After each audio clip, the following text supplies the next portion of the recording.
story you're about to hear is true, but strange.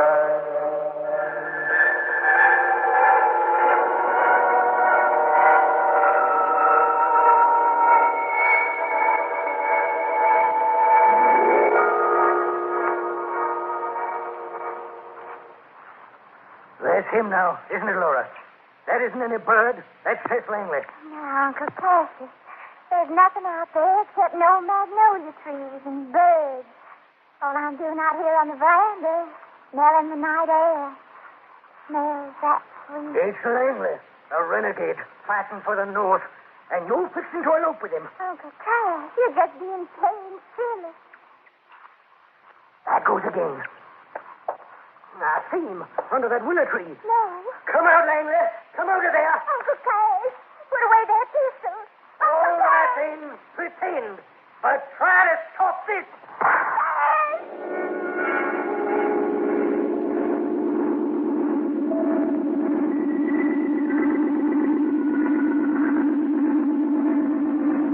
ABC Radio Network presents Strange, True Stories of the Supernatural, with your narrator, famous author, lecturer, and expert on strange and weird events, Walter Gibson.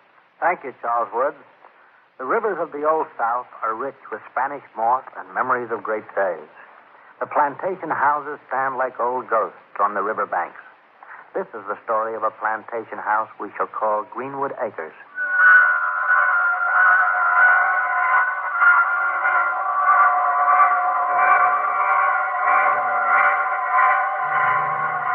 In 1952, an Army lieutenant named Seth Proctor, while on leave, found himself in a small backwater town in Georgia.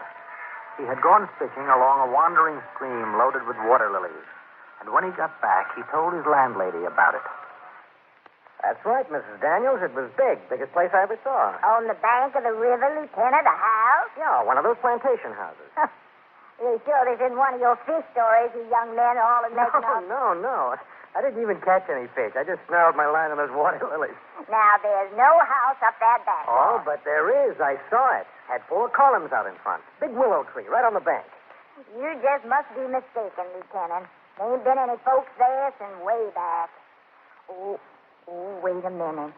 You must mean Greenwood Acres. What's Greenwood Acres? Old plantation. Went to seed long 50 years ago.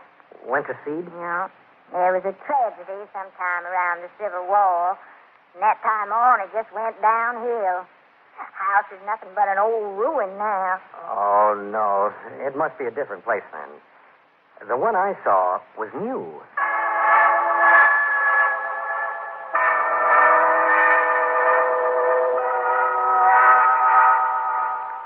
The next day, Lieutenant Proctor went out fishing again. And again, he found himself poling through mats of water lilies toward a willow tree that hung over the bank and oak trees festooned with Spanish moss. Through the heavy trees came the perfume of magnolias, and he saw the gleaming white portico of the huge house. Oh, that's it. And it is new. My landlady was wrong. Well, these water lilies are thicker than molasses. Can't move through them. Sounds like a mockingbird or a catbird. Wait a minute. I used to imitate birds. Let's see. That's not bad. Oh, what? Who's that? That you? Who's talking? I don't see it. Oh, swimming in the water. What are you, a mermaid? That yellow hair of yours, I mistook you for a water lily. I wish I could get through to where you are. These water lilies are too thick. Where have we met? Was it at an army post dance? It is you. Isn't it? Sure it is. At least it always has been. What I want to know is who you are. Hey, look out. Get back to shore. There's an alligator. Get back to shore.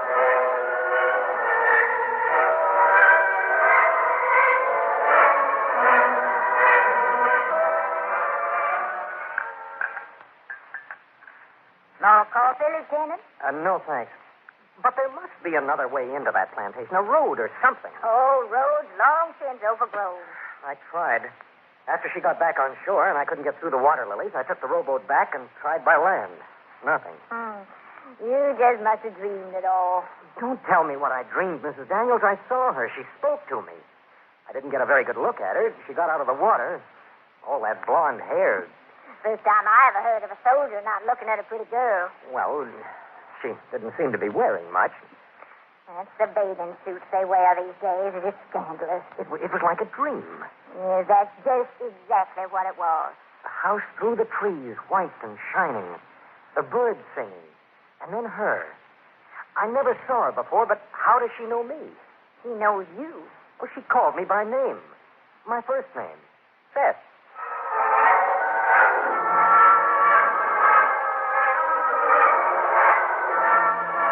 Several times during the afternoon, Lieutenant Seth Proctor tried to get to Greenwood Acres, but all the roads were obliterated.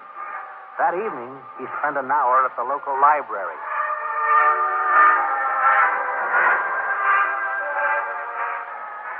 It was back in 1865. I read the whole story. So that's where you been, at the library. Yep. Now, look, there was a girl named Laura who was in love with a northern soldier named Seth Langley. Her uncle Cassius killed Langley. Yeah, and Laura pined away and died of a broken heart. Gee, I wish there'd been a picture of her. Did the story in the library say what she looked like? No, it said she was beautiful, and she had blonde hair. Oh? Like the girl you saw? It can't be the same girl. Of course it can. Unless you dreamed it like you said. I didn't dream it. She was there. I saw her. She called me by name. And the house was new, shining white and new. Now where you going? There's a moon tonight.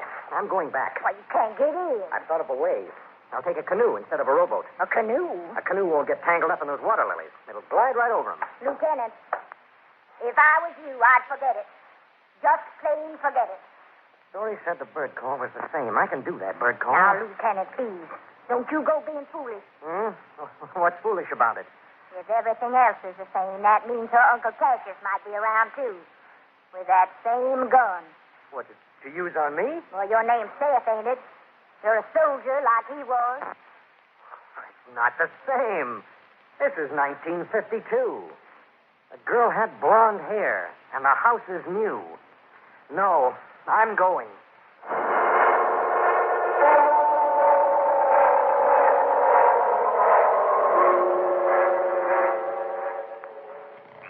You out there on the veranda again, Laura? Yes, we'll come again. He's dead. No, I'll see him again. He's dead. Dead's been dead for years. And I'll do it again, I tell you. I'll shoot him again. I will, I tell you.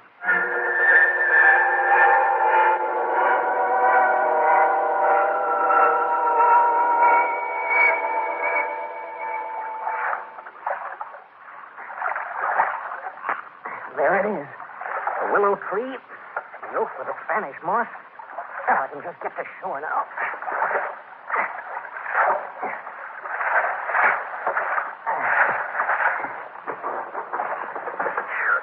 Made it.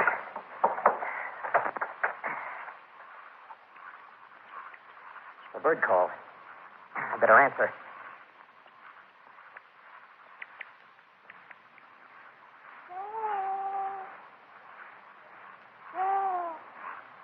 Is that you? Hello. Not so loud. You know how Uncle Cassius feels. How? What's your name? I don't know your name. Now you're joking.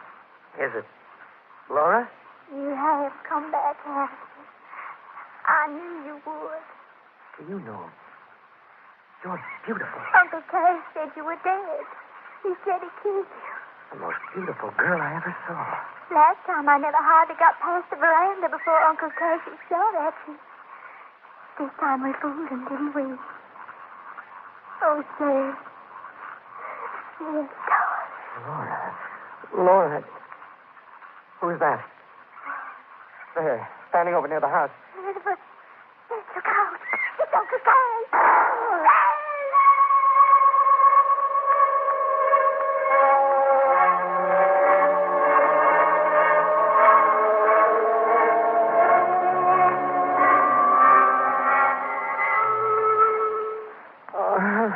Now, you just stay right in that bed, Lieutenant. Doctor said you should rest. My shoulder. It's lucky you wasn't killed. Oh, I'll never get over the turn you gave me. Staggering in here, the middle of the night, all bleeding. I'm all mixed up. Oh, you're all mixed up. After the shot, Laura seemed to disappear. I found myself in the canoe. I looked back. I saw the house, but it was old. It didn't look new anymore. It was old. What happened to it? What happened to Laura? Uncle Cassius shot you. I know I was shot. The doctor took the bullet out, but the house must be new. And Laura, she must be alive. I held her in my arms. She must be alive. Lieutenant, would you like to see the bullet? What? The doctor left it here.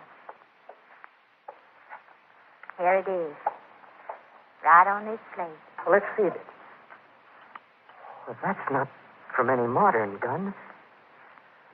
That's an old-fashioned bullet. From a pistol. Around the time of the Civil War.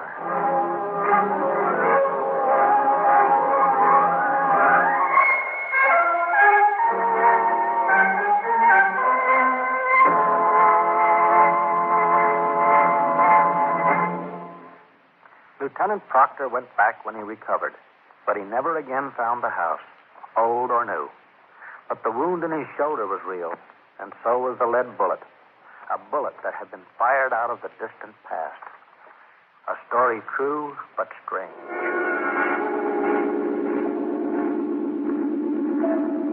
Walter Gibson, your expert on the supernatural. Stories of ghosts, of spirits, werewolves, and voodoo. And each story you hear is true, but